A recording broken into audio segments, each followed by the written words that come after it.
that one is hammered toward left center field. On the run, Petrutz looks up, hits off the top of the wall. 2 runs will score. White will dig for second. He will arrive standing, and it will indeed be a 2-run double.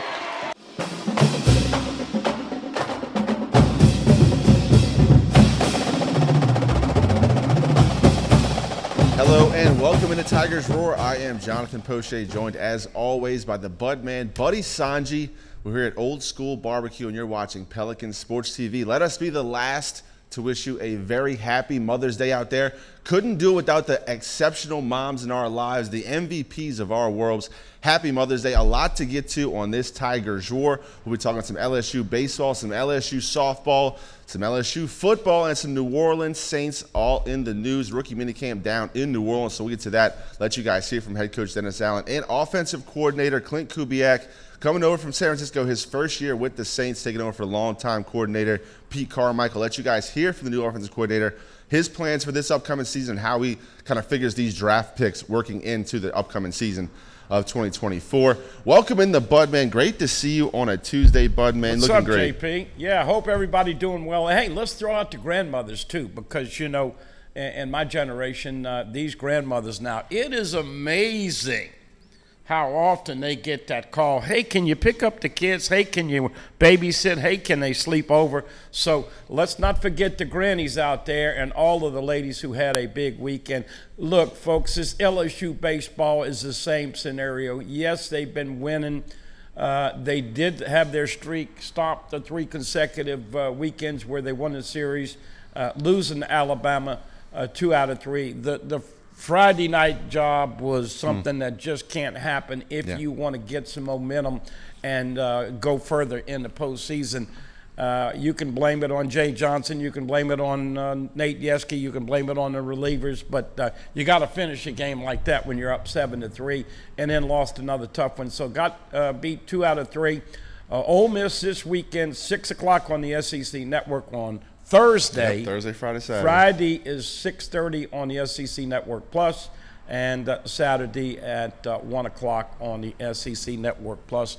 We all said the number was 13 to get into the postseason. JP, they've got to sweep to get to that 13, or they're going to have to do some damage in the SEC tournament. Yeah, Ole Miss, they set themselves up for a great opponent to wrap up the regular season. Of course, Ole Miss just had a great series against Texas A&M, took 2 games against the Aggies. So LSU falls down second, right above Auburn in the West. Of course, they still have a game lead above Missouri. So Missouri can't sweep and LSU can't get swept. And hopefully LSU can do some damage in the SEC tournament. You know, they have to make the NCAA tournament. But got to get to the dance. But once they get there, I think they could do some damage. Got to get some rest for those arms. But look, on paper, LSU's got a talented team. Just got to put it all together. Coach Jay Johnson still trying to figure it all out. And here we are getting down to the bitter end. 1 series left, of course, at home, which is good for the Tigers against Ole Miss. And, you know, a few years back, Bud, man, Ole Miss was the last seed to get into the tournament and got hot at the right time, went all the way to the national championship and won. Of course, the next season didn't even make the tournament. So LSU still has a lot to play for, still can have their goals in front of them, but got to get more consistent. But first, we want to talk about some softball, the other side of the diamond. LSU will host a regional, taking a 9 seed nationally. It's going to be the 13th time LSU will host a regional. There you see the graphic right there. May 17th through 19th at Tiger Park. Of course, you have Cal, then you have Southern Illinois, and then J-State out of the SWAC. Of course, the SWAC winners. But, man, I do expect LSU to survive the regional. Yeah, good to see Beth Carina and the Lady Tigers beat the #1 seed Tennessee in the SEC tournament.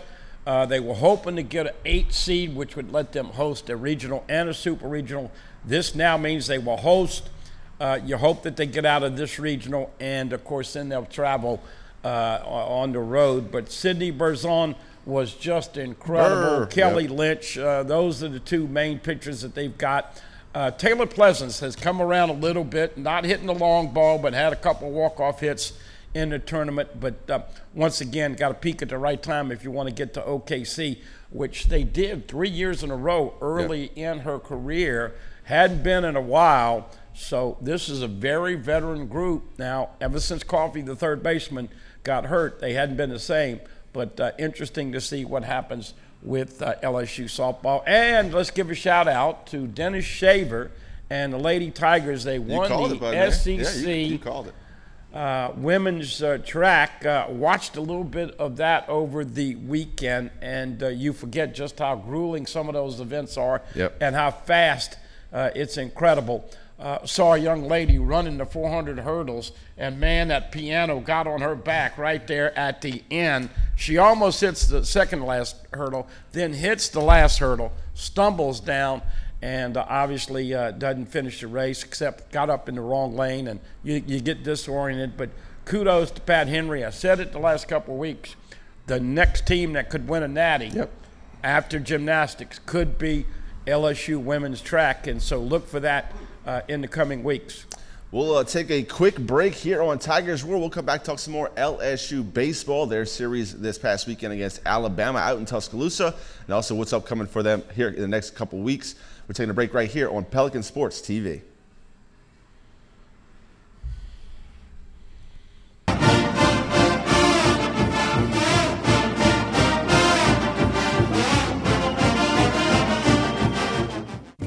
Hi, I am Dr. Farrell Rouge Jr., and I am a general dentist at Rouge Family Dentistry. I was born and raised in Baton Rouge, Louisiana. I went to Catholic High School, LSU, and LSU School of Dentistry in New Orleans, where I received my DDS degree in 1986. I always have and will continue to be committed to continuing my education, to invest in technology which makes the diagnosis and delivery of dentistry more thorough, more comfortable, and more aesthetically pleasing. In our practice, we are here to serve the patients. We want to improve their quality of life and to develop relationships with our patients. In dentistry, we have a chance to impact lives on a daily basis, not just by doing dentistry, but by getting to know them and being a part of their life. We also believe in giving back to our community. So every year, we give back to the Greater Baton Rouge Food Bank, Toys for Tots, and Mary Bird Perkins Cancer Center. Please stop by and visit our office. We would love to take care of you and your family.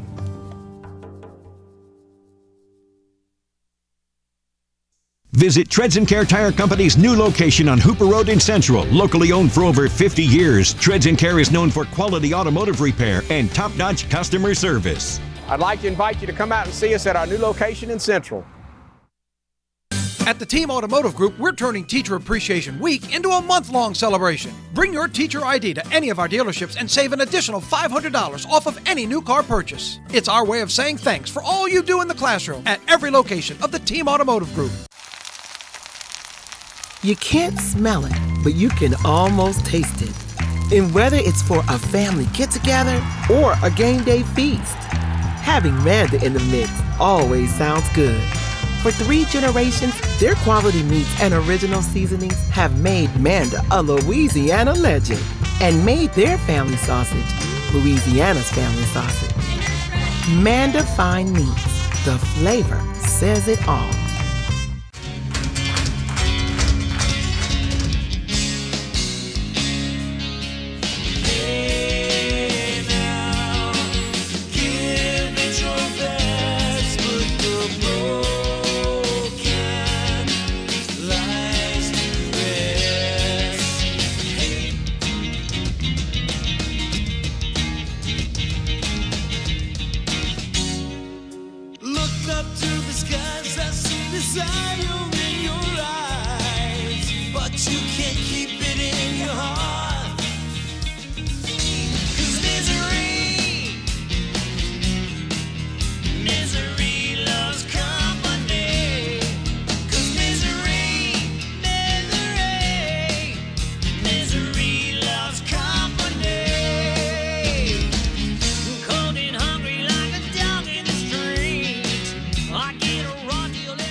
And we continue here on Tigers Roar. In that first segment, we were giving you a preview of everything that's coming up in this episode. If you missed it, go check out our YouTube page at youtube.com/Pelican Broadcasting.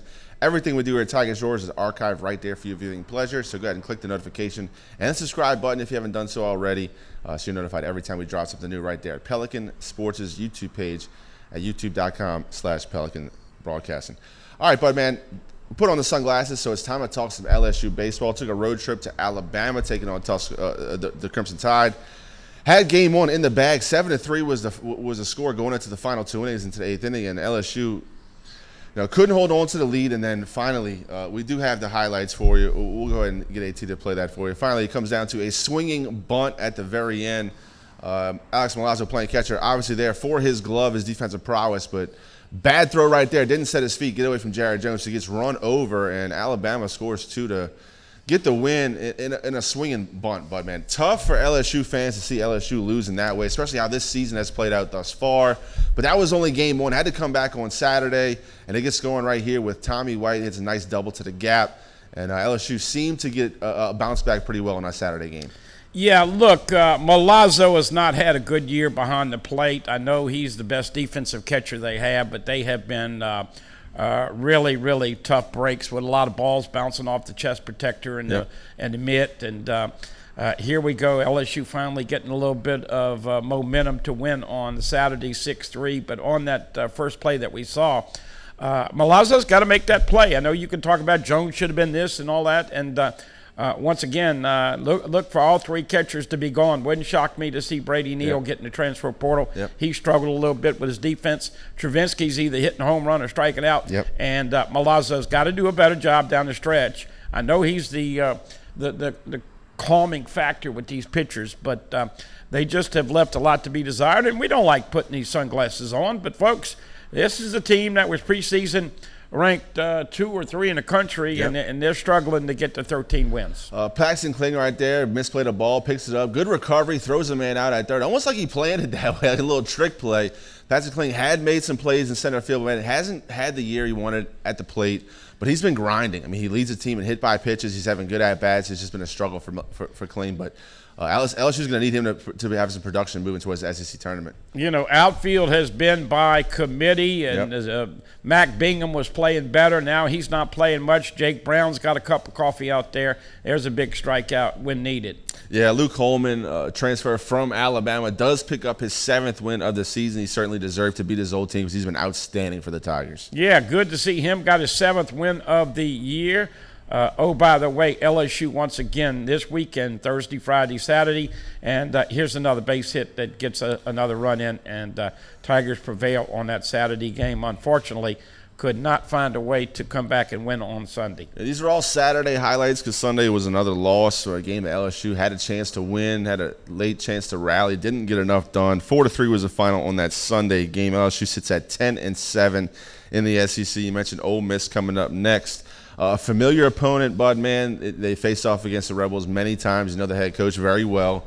What does LSU have to do to secure a couple wins against Ole Miss this weekend? By the way, good to see Michael Braswell III getting some basic hits. He's been better than I thought, JP. But Paxton Kling has been disappointing. Mac Bingham has really gone off the wagon lately. Look, Stephen Milam's had a good year, 10-17. In the SEC. I don't think anybody, when we were talking to Ben and Todd, all of us were talking 18 and 19 now. They're going to get in the SEC tournament, but as you alluded to, Mississippi State, Ole Miss, 2 teams that won it, did not make it to postseason play. Jay Johnson would not like that. He's been questioned on a lot of pitching decisions, leadoff, who you hitting in, once again, bunting. I mean, you can go through the whole gamut. He's probably aged 5 years with this season, JP. And there have been some bright spots. You mentioned Stephen Milam. Ashton Larson, another guy who's batting above 300, finally gets over 100 at-bats, so it's official. He's batting 343, Bud, man. You got to stick him right in the middle of that lineup. If that freshman isn't producing like that, LSU's in a bigger world of trouble with scoring runs. And, of course, Gage Jump has been pretty good starting the first weekend of the game of the weekend. We know that Luke Holman has turned into an excellent second-day starter. JP still 4 times this year they have lost the final game of the conference weekend by 10 runs or more, and they've lost, once again, 8 of 9. They're 1-8 on that final game of the regular season. This ends at this last weekend, so if they lose on Sunday, they'll be 1-9 on Saturday. They'll be 1-9 on the third day. They're going to have to rehaul this team. Yep. There's a lot of players that are going to come and go. You can take that to the bank, folks. Yep. But man, they thought it was better on paper than it showed up to be, and they thought you did enough in the transfer portal, but obviously it wasn't enough. The freshman arms didn't pan out the way you thought. Jay Brown has been, at times, looked pretty special. I mean, as one of the outfielders for the Tigers moving forward. Gavin Guidry has finally had some at-bats, played some infield. But he's coming on now. He's finally come on and stepped into that closer role. And his curveball's looking great. The slider bites the dust just like it's supposed to, throwing hard. So, look, Tigers have enough pieces to make a run in this SEC tournament. They have to get it done, but, man, it's about execution. I know a lot of people, hated on Paul Maneri for their lack of, midweek wins. But that his team's always turned it on for SEC tournaments. Even if they had terrible years in a regular season in the SEC play, they would turn it on. It's time for Coach Jay Johnson's team to turn it on right now. Well, I'm going to quote former LSU basketball coach John Brady. It's not how much success you have, how much you can handle. And I think that you got a little bit of arrogance and big-headed mentality from some of the coaches. And this is the third consecutive year they've had a different pitching coach. And Jay has not exactly had a great gut feel on when to take a guy out or when to bring in another guy. Sunday, Sam Dutton goes, and he goes with Aiden Moffitt right out of the gate. Look, Moffitt and Little are two of his favorites, but they have left a lot to be desired, although Christian Little's pitching much better. Yes. Guidry's pitching much better, but you still got to get Ackenhausen back. And Thatcher Hurd is in the lost and found department. Yep. Where can Thatcher Hurd, can you come back and be an impact? Come on, young man. You got to gut it up. You got to feel it. You got to bring the swag. And he didn't. I don't think he even saw the field this last weekend. Nope. So he's in the doghouse, and the only way to get better is have a great bullpen and then do the job when you get called upon next time. Thursday at 6, Friday at 6:30, Saturday 1 o'clock. LSU will host Ole Miss for their last SEC series for wrapping up the regular season, moving towards that SEC tournament, which begins May 21st, goes to the 28th. Take another quick break here on Tigers Roar. We'll come back and talk some LSU football, the transfer portal, the recruiting, the defense, and a whole lot more. Don't want to miss it. You're watching Tigers Roar right here on Pelican Sports TV.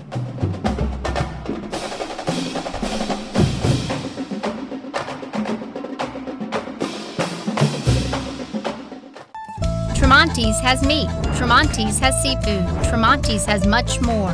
Tailgating and home gating platters, huge wine and liquor selection, beer and all the spices you need, Chairman Reserve and Wagyu meats, ribeye rolls, shrimp rolls, kebabs, 20 flavors of sausage for the grill, daily lunch specials and game processing. On-site catering also available. Good meat ain't cheap and cheap meat ain't good. Visit Tremonti's.com. Caught spiders?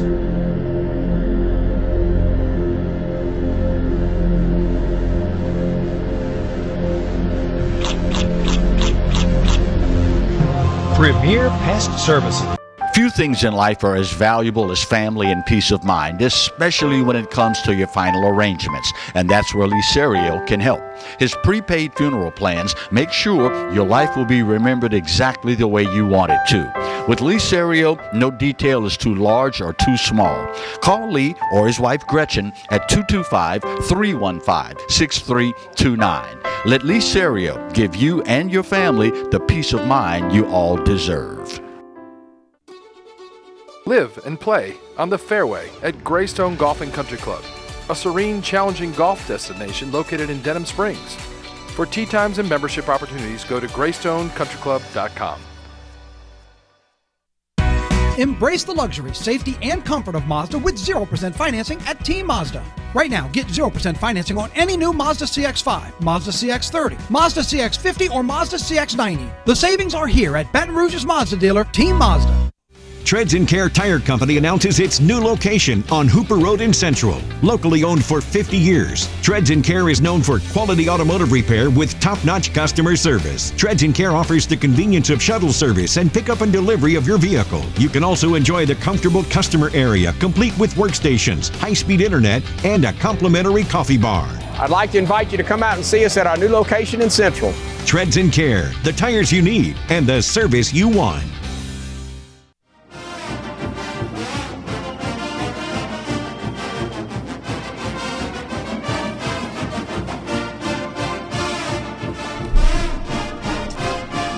continue here on Tigers Roar. You are watching Pelican Sports TV. I'm Jonathan Poche, and he's the Bud man, Buddy Songy. We're talking some LSU football. About a week ago, it was a talk around town. LSU missed out on a couple defensive tackle recruits that were on campus for visits, one of them being Demonic Williams, a TCU transfer, a guy that was demanding $1.5 million in NIL money to transfer to your school. It didn't work at LSU. Coach Brian Kelly made some comments about, he didn't feel right paying that much for a player when he's got guys in the locker rooms not making that much who've been here the whole time. His sentiment was kind of received with some angst amongst the Tiger fans.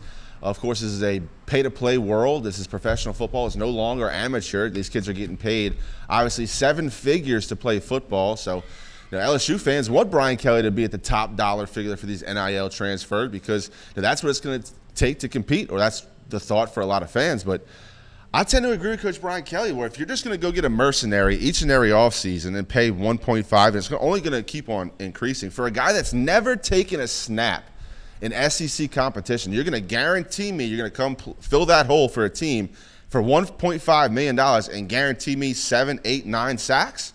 Or you're going to get hurt in the first game, and then that money's still guaranteed to you. You can't pay it back to us. So there's a lot to unravel here, Bud man. We want to talk first about the situation, what actually transpired, the comments from Brian Kelly, your feelings on the situation, and then what's going to happen next. By the way, I wasn't being rude. I was just checking the phone. We are expecting to get some good news. Suggs, a big kid from Grand Valley State, where Brian Kelly won a couple of championships, is deciding between LSU and Wisconsin, and people are hoping that it's going to be the good guys. Yep. Basically, I think that a couple things happened here, JP. In that first portal, lo and behold, they did not attract any D tackles. Walter Nolan got a big pile to go to Ole Miss and others. And so Mike Scarborough, our buddy over at Tiger Bait, asked him, well, so maybe you're thinking that some of those guys will come back. Well, Mekhi Wingo didn't come back and got picked in the 6th round in Detroit. Jordan Jefferson got picked before him, didn't come back. And Mason Smith, and I'm totally wrong. Good thing I'm not his agent, but he went 2nd round. I hope that the kid maxes out. Yeah. But they lost 3 D tackles to the league in the draft. And now you're talking about bringing in kids that, as you alluded to, have never been in the locker room. Brian Kelly and LSU has worked 2+ years to establish the culture in that locker room. Great point. And this is the ugly part of college football. Let's take Ryan Day in Ohio State. He was lamenting the fact that to his collective and his fan base, we need money. In fact, we need $13 million. Yep, $13 million. And they got $13 million, and they spent it on 8 or 9 players that'll all be playing for them. That's the way they went. Ole Miss went the same way, pushed all the chips in on this year. So don't be surprised if Ole Miss and Ohio State are going to be appreciably better because of what they spent in the portal. Yep. But on the other hand, not realizing that none of those D tackles will come back, so now you got to fall back. By the way, LSU did sign a young man by the name of Gio Paez, who's from Wisconsin. He's a grad transfer. And so he's going to be there. We don't talk much about them. Jacoby and Gilry, but Bo Davis didn't have much to work with in the spring. No. Think you'll have a couple of more if you get a couple more in this late signing period.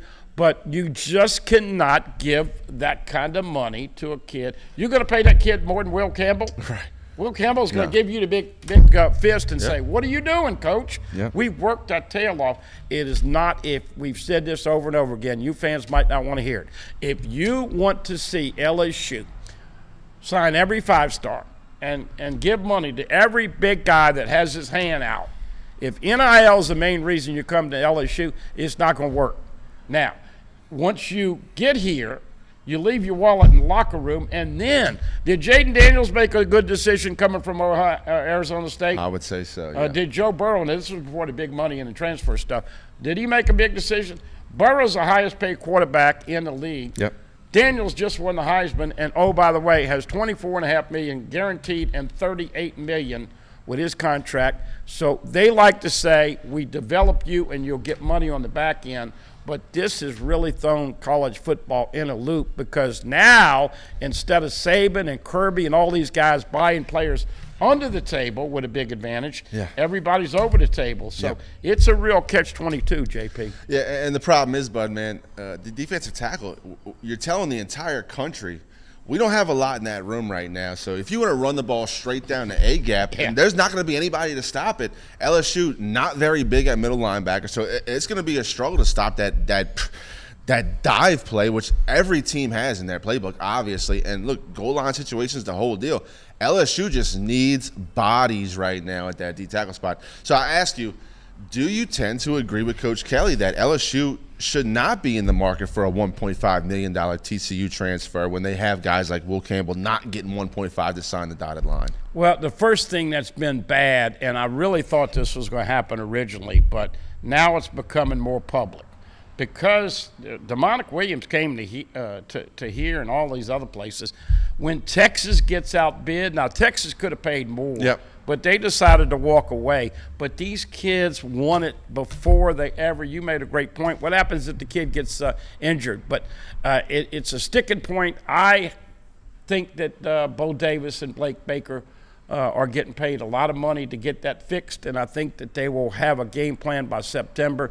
But there is no doubt they're going to have to find a way to be stout against the run right up the gut. That physicality that we've been talking about, you got to get some guys on defense throwing people around like empty Coke cans. And right now, there's some bodies, but we got to wait to see what it looks like September 1. You have to win the trenches on both sides of the ball. LSU's going to have to be able to run the football. So, look, it's a war of attrition in the SEC. Each week in and week out, it's a battle. So not only do you have to have good starters, but you have to have good depth. LSU's missing quality starters and quality depth at this point. It's not over yet. I think you hit the nail on the head, bud, man. I think Brian Kelly absolutely thought at least one of those D tackles was going to come back. Mason Smith goes in the second round. That was a surprise to me, but Jordan Jefferson, Mekhi Wingo battled back from injury. Didn't even get to play. Very few snaps before his college season was over, and proved enough in the combine and his workouts where he's going to be a pro. Wish him the best of luck, but it really leaves LSU with an empty cover situation. By the way, LSU fans, get ready for a little inconsistency at punter. Peyton Todd has been waiting. He's got a big leg. Unfortunately, he's like a golfer who every now and then hits ones out of bounds.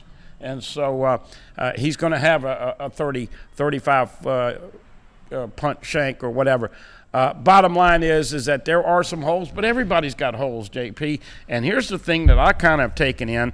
I think two things are going to happen in the fall camp. Number one, they're going to have to move somebody that's already on the team from outside inside, whether it be Parashan or Savion Jones or whoever.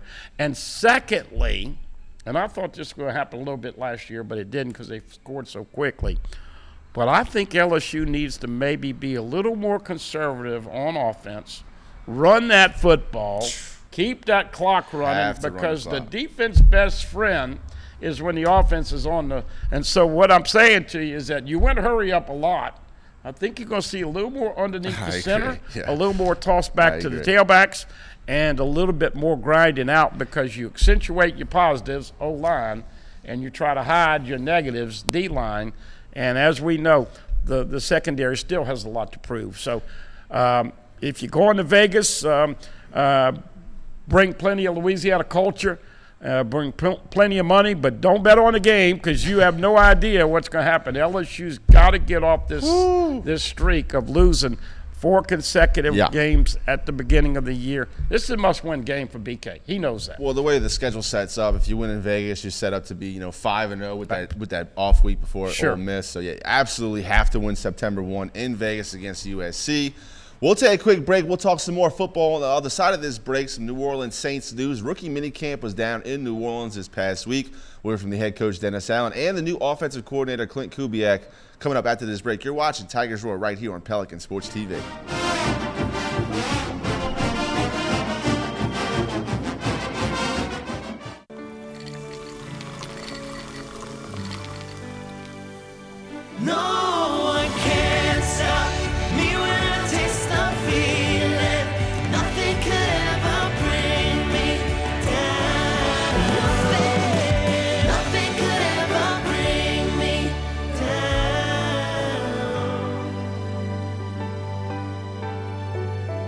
miss the feeling.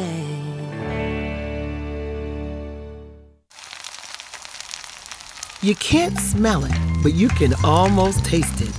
And whether it's for a family get-together or a game day feast, having Manda in the mix always sounds good. For 3 generations, their quality meats and original seasonings have made Manda a Louisiana legend and made their family sausage Louisiana's family sausage. Manda Fine Meats, the flavor says it all. At the Team Automotive Group, we're turning Teacher Appreciation Week into a month-long celebration. Bring your teacher ID to any of our dealerships and save an additional $500 off of any new car purchase. It's our way of saying thanks for all you do in the classroom at every location of the Team Automotive Group. Hello guys, it's Debbie. It's time. I've got a brand new location. 10510 Airline Highway, Baton Rouge, next to After 5 Tuxedos. We have the perfect spot to get all your wedding and formal wear needs. Come see our one-of-a-kind name brand and get great prices. With 30 years experience, the best customer service anywhere.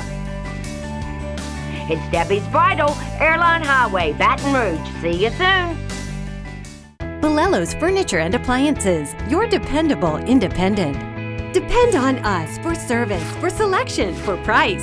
Get huge Whirlpool savings. Shop now and save on Whirlpool appliances throughout the store. Plus, experience our price match guarantee and ask about special financing.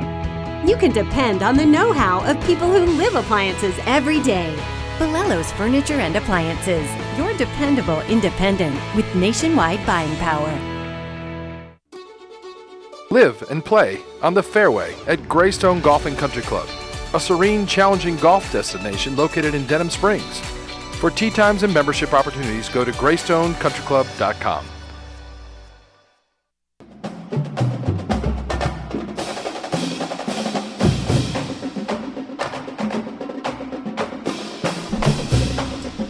And we continue here on Tigers Roar. Don't forget, check out our YouTube page at youtube.com/Pelican Broadcasting. The graphic is right there on your screen. While you're at the page, click the like, notification, and subscribe button so you get a notification every time we drop something new at the Pelican. Of course, all the Tigers Roars are archived there for your viewing pleasure. Of course, you have Talking Sports with Chris Powers. He has some good guests. Had Beth Torino on a couple times, had some good conversation. And he talked a lot about the Saints yesterday. And we're going to talk about the Saints right now. The New Orleans hold their rookie mini camp this past week down in New Orleans at the Saints facility.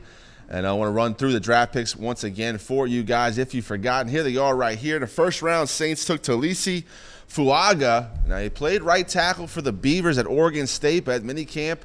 As you'll hear Coach Dennis Allen say, they tried him out at left tackle, a lot at left tackle. They said, we've seen him what he can do at right tackle. We want to know what he can do at left, because the Saints are probably going to need a left tackle too.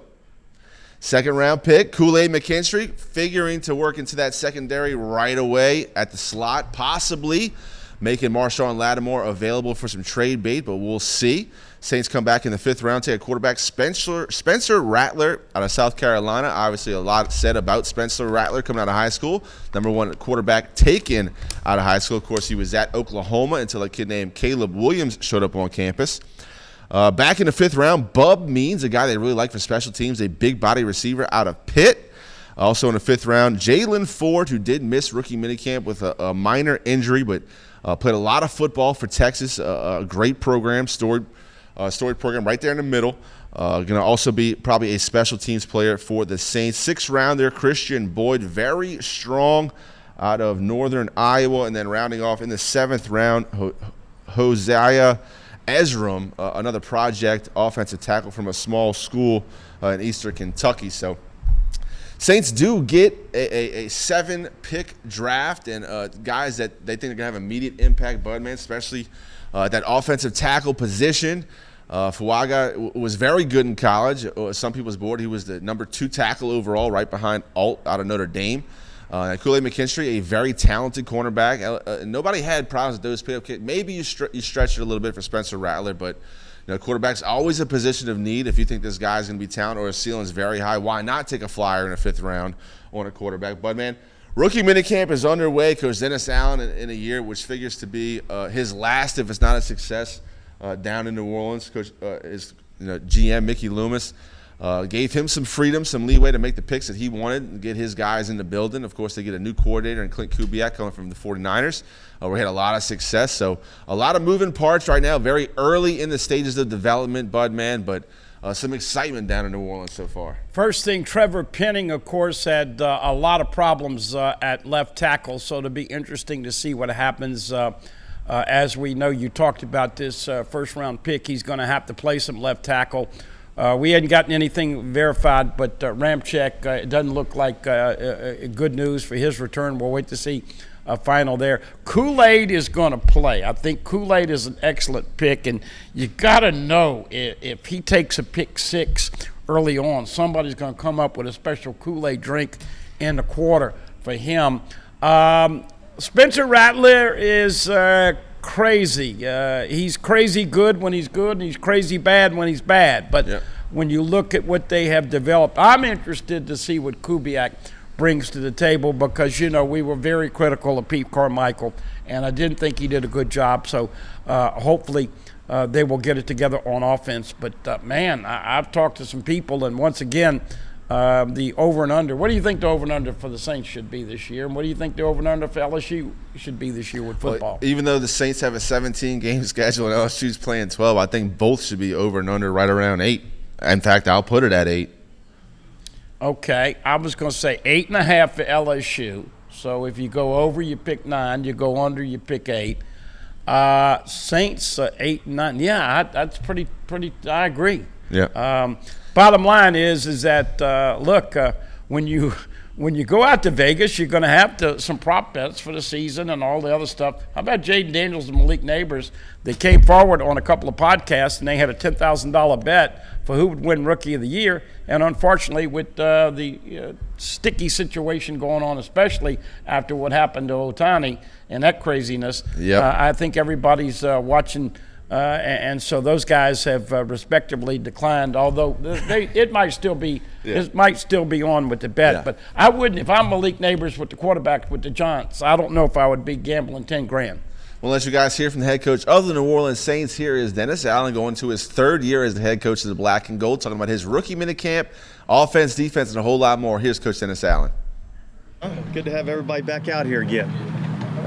Practicing a little ball. It's been fun. Got the rookies out here a couple of days. It's a little warm out here. Guys, getting back into football shape a little bit, but we've had a couple of pretty decent days of work. Deanna, I know it's obviously very early in the process, but have you seen Clint kind of assimilate with his teachings and those kinds of things? Yeah, look, I think the offensive staff in general is doing a really good job. They're doing a good job of implementing the system, both with these rookies and also with the vets in the building. Certainly, we've got a lot of work to do, but I think it's been a good start. The guys are working really hard, all of them, players, coaches, everybody. It's been fun to see. Cool. Are they getting some starts? The kids that run on the left side today? Yeah. So we look. I think we want to take a look at him on the left side and see how he does over there. I think we're pretty confident that he can play right tackle. And so getting him some work over on the left side, I think, is important. And then we'll evaluate it as we go and see how he does. Dennis, the plan is for him to get a lot of work at both sides or heavy left since that's... Starting off, we're going to work him primarily over on the left side, and then we'll evaluate it as it goes. I mean, we haven't made any decisions in terms of concrete decisions. Sure. But yet that's where we're going to start him right now. We wanted to get him a lot of work in this camp, see how he does in this camp, and then we'll reevaluate after this camp. So is that more about that being your vision or hope for him, or is that more about he needs the reps? I think it's more about let's see if he can play left tackle or not. All right, and let's get him over here on the left side and get him some work there. He hadn't had a lot of work on the left side, none in game action, so get him some reps over there and see what he can do. Will you guys try to cross-train like Trevor and some of the other guys too? We're going to cross-train a lot of guys. Yeah. That's the reality of, our league. The more you can do, the more positions you can play. Can you play right? Can you play left? Can you go inside? All those things are things that we're going to definitely look at. Spencer Rattler, is he comfortable in what you handed you today? Well, it's probably a better question to ask him, but he certainly looked fine to me. You know what I mean? Like I thought he's the last couple of days, I think he's done a pretty good job, getting guys in and out of the huddle. For the most part, there hadn't been a lot of re-huddles. We're getting calls out and guys are executing. Dennis, one of your tryout players is from D2 West Florida, offensive lineman Desmond Bland. What do you want to see out of him? What does he need to do to stick here and be in an OTA? Yeah, well, look, I mean, I think the first thing is, the most important thing is, do you know what to do? And that's generally been the message to all these players, whether they're signed or they're tryout players, is we can't really evaluate your ability unless you know what to do. And so that would be the first thing, and then we'll kind of go from there.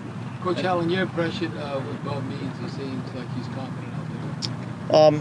Yeah, look, I think for the first couple of days, I think he's done some good things. Yesterday, he got cut a little short with some cramps, so he's got to get himself into shape.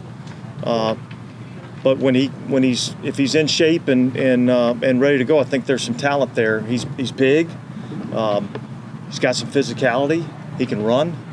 So there's a lot of good qualities there. I don't think we saw a Zerum or Ford. Was there anything going on with that? Both of those are dealing with some, call it, minor injuries. With the moving parts of having the new offensive coordinator and rookie minicamp, how much of what you want to see has already started to show with how the offensive players are grasping the UBX system? Well, look, I mean, we're talking about a rookie minicamp right now, so we're like in the very infant stages of what we're doing. We've progressed a lot more with the vet players that we've had in here for the last 4 weeks. So, look, we're making progress. We got a long way to go, but we're making progress. That's what kind of is when you're bringing in a completely new system. What kind of is like the first thing you want guys to pick up, and how's Clint kind of helping? Yeah, guys well, look, I think the biggest thing is the verbiage. Yeah. I think that's the biggest adjustment that all players have as they go from system to system. I think the verbiage that we have now is a little less wordy than maybe what we've had in the past, which I think can benefit our players and hopefully, look, I think the hope in terms of the system is that we can kind of simplify and get guys not having to think so much and get guys playing faster, and I think that's part of what we're trying to do. All good? Awesome. Appreciate it, guys.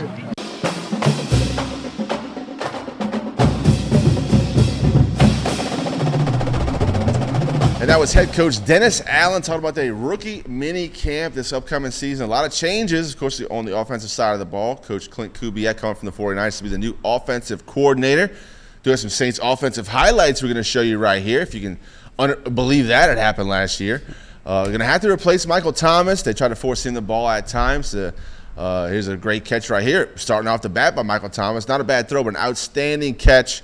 This is the only Michael Thomas highlight you see. It's because the Saints have to find a way to replace that production. They think A.T. Perry is going to make a step up this season. So Derek Carr, talented wide receivers, some burners with speed. There you see Rashid Shaheed, a guy that can absolutely fly on the opposite side of Chris Olave. So Clint Kubiak does have some weapons to work with, Bud, man. And when asked about, what he likes most about Derek Carr, he said his smarts and his athletic ability. Yeah, and obviously Taysom has got to be utilized better. I think that Pete got away from Taysom Hill at times. There were some games he was the best Saint offensive player they have. Chris Olave's got to step it up a notch. Obviously, we know that the Kamara has been iffy the last year or two with all his legal problems. But look, the one thing about the Saints now, they have with of course, Dennis, you're going to have good defense for the most part. But once again, those guys are getting old. I think Kool-Aid's an excellent pickup. And as we know, your boy getting a little old at linebacker. Yeah, Demario Davis is getting up there in age, but still has a lot of football in front of him, or so he thinks. Derek Carr, look, this is some athletic ability right here when he moves the pocket and able to get it to the outside and make a completion downfield. Chris Olave, you mentioned, only has 9 touchdowns 2 seasons, 5 in his rookie year, 4 last season. Did deal with some injuries, but going to need some more production out of your wide receiver. Clear wide receiver 1. All these throws, Bud, man, mostly throws down the field. Obviously, the Saints were able to move the ball from the 20 to 20, but the red zone is where most of their struggles were. In this game right here against the Packers, Jimmy Graham did catch a touchdown. Jimmy Graham no longer with the Saints. He was their most reliable red zone threat last season. Of course, he dealt with some injuries too, but Saints got to replace that red zone production, and it's tough. You only have these little speedy, small, undersized receivers. So Bub Means, A.T. Perry, these guys might play a factor down in the red zone.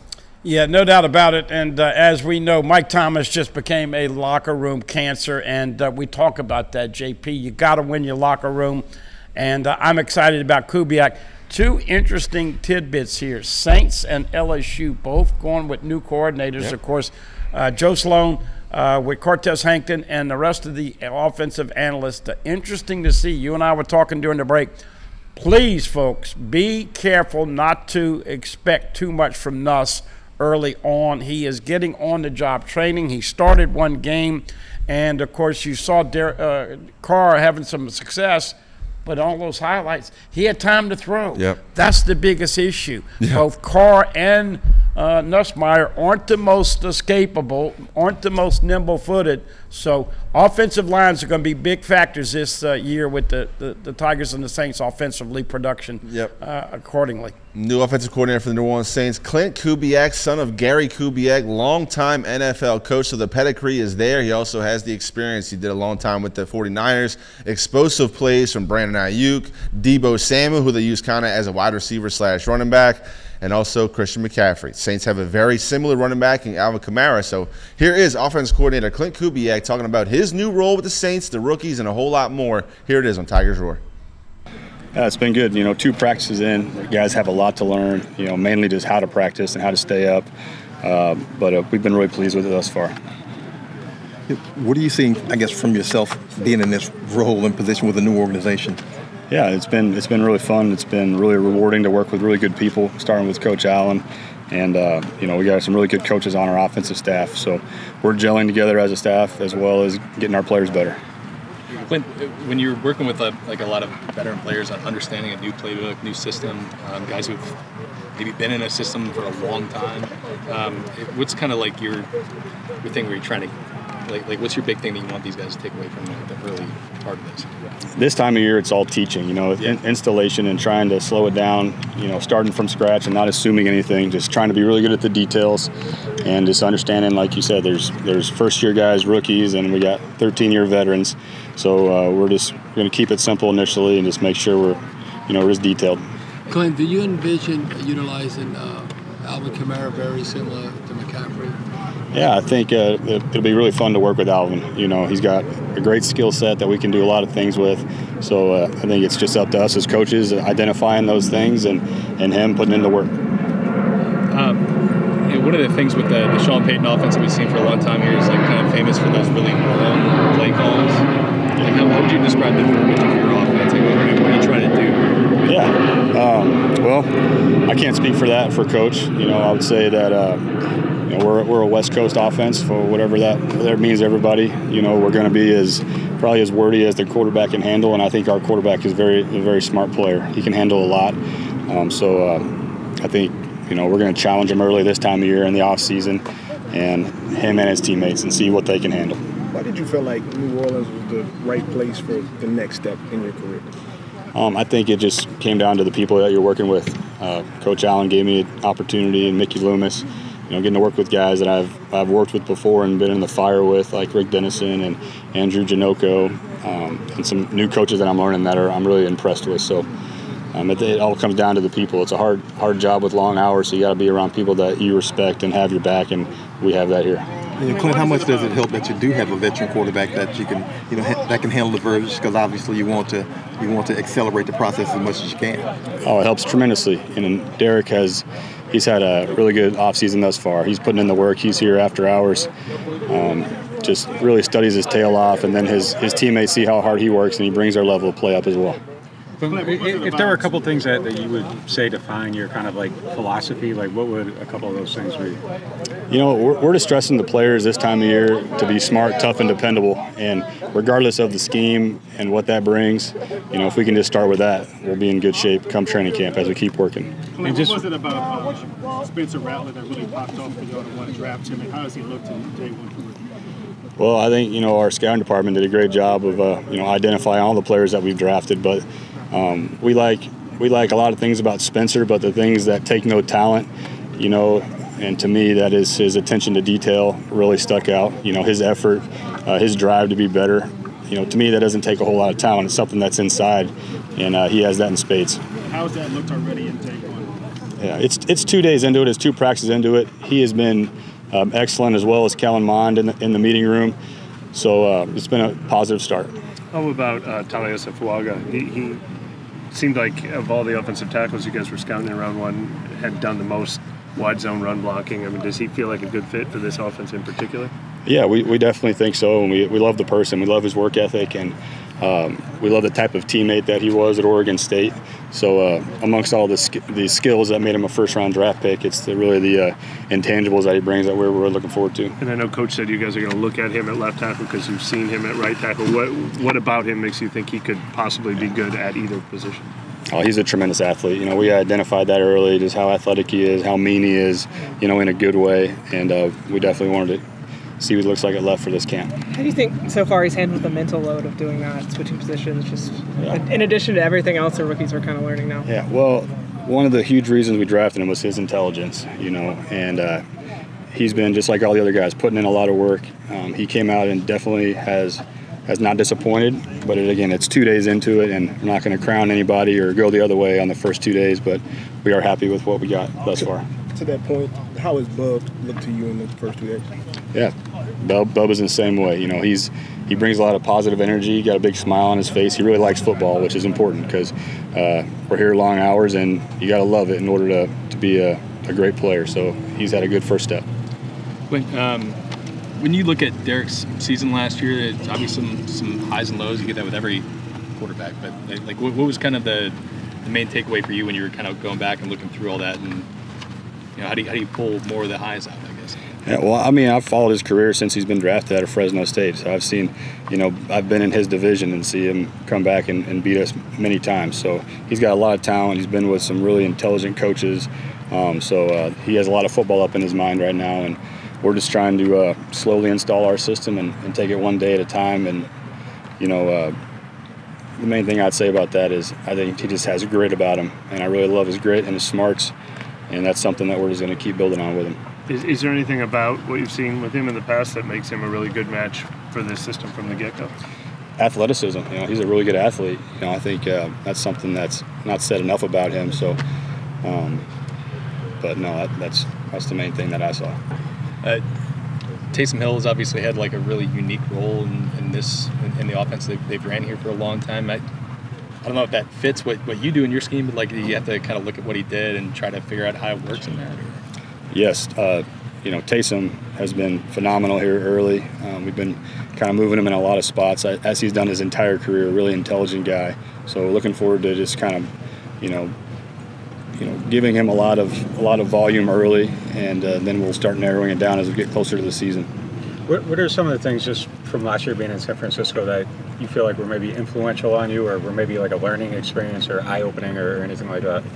Yeah, I would say just the entire organization, you know, starting with Kyle, the way that he runs the team and he runs the offense. And it was just a real pleasure to be around him last year and see his work ethic and see how he treats his players and that, you know, the way that he game plans. He might be, but look. And we continue here on Tigers Roar. You're catching a little conversation off the cuff. Of course, behind the scenes, the conversation never stops. Yeah, I didn't know we were coming back. We were talking about Shaq and Shannon Sharp and all the things. By the way, have you heard this scuttlebutt? The NBA might be taken off of TNT with this next bidding war. And if that's the case, you're not going to see Ernie, Shaq, Kenny, and Barkley together. Now, we'll see where they end up. Ernie's not going anywhere. Yeah. But crazy going on, and I know most of you understand and are excited this weekend. Ole Miss 6 on Thursday, 6:30 on Friday, 1 o'clock on Sunday. The first one on the SEC Network, the other two on SEC Network Plus, which, as you and I both know, we've had to use a lot this year. No doubt. You guys listen to the offensive coordinator for the New Orleans Saints, Clint Kubiak, in his first year with the black and gold. I want to show you guys the opponents for the New Orleans Saints. Of course, the NFL will release schedules tomorrow as we tape here on Tuesday. I believe it's the 14th of May. There you go. You can see him right there. At home, you got the Falcons, the Panthers, the Bucks, of course, is there in the division. But then you got the Browns, the Broncos, the Raiders, the Rams, the Eagles, and the Commanders. Jaden Daniels coming down to New Orleans. Of course, the away games of the three divisional opponents. Then you go to the Cowboys, the Packers, the Chiefs, the Giants, and the Chargers. Talk around social media, Budman, is who are the Saints going to open up with? So I ask you, who do you hope the Saints open the 2024 season against? Oh, I don't know. You've got a better idea on that. You're locked in on the Saints already. I'm still trying to process if LSU's going to get a couple D tackles or not. But look, what do you think? 10-7 to get in the playoffs? That's what they would need? Yeah, Saints got to have 10 wins. Still, it's the worst division in football unless the Buccaneers, the Falcons, and the Panthers are appreciably better. The Saints should be a chance to win this division. 10 wins will get you in the playoffs, I believe, in NFC South. If it's up to me, if you're letting me choose, I choose the Saints open up at home against the Broncos. Not only does the former head coach of the Saints now work for the Denver Broncos and Sean Payton, but historically, when he was here in New Orleans, the Saints had slow starts, bud, man. 0-2, 0-3, 1-4. I want to catch Sean Payton and Bo Nix real early in the schedule because we know his teams are often still sleeping in the first 3 weeks. Just hold on to your checkbooks when you're around Mickey Loomis and Sean Payton because they spend more dead money in the world. Loomis and the Saints were what, 50, 60 million in dead money. And how about Sean Payton laying Russell Wilson on the side of the road? I'm not saying he shouldn't have been cut or whatever, but didn't it cost them about 55, 60 million? Well, they're still paying him $30 million a year. The Steelers only owe him like $2 million a year because, you know, the Broncos are still paying that fat contract.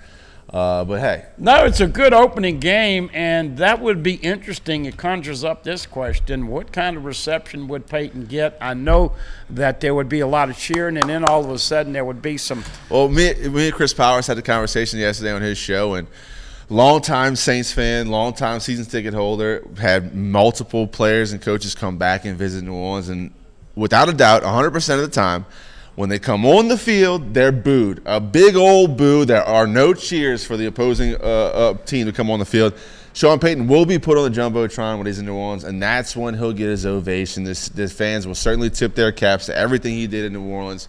But he will be booed, and it will be a loud boo to open up that game against the Broncos, without a doubt. Yeah, don't forget LSU needs to win 3 to get to 13. Yep. I'm predicting 2 out of 3. Softball hosting this weekend out at Tiger Park in the first regional. And JP? Yeah, shout out to the Southeastern Lady Lions, their softball team, making an NCAA postseason appearance for the first time in program history.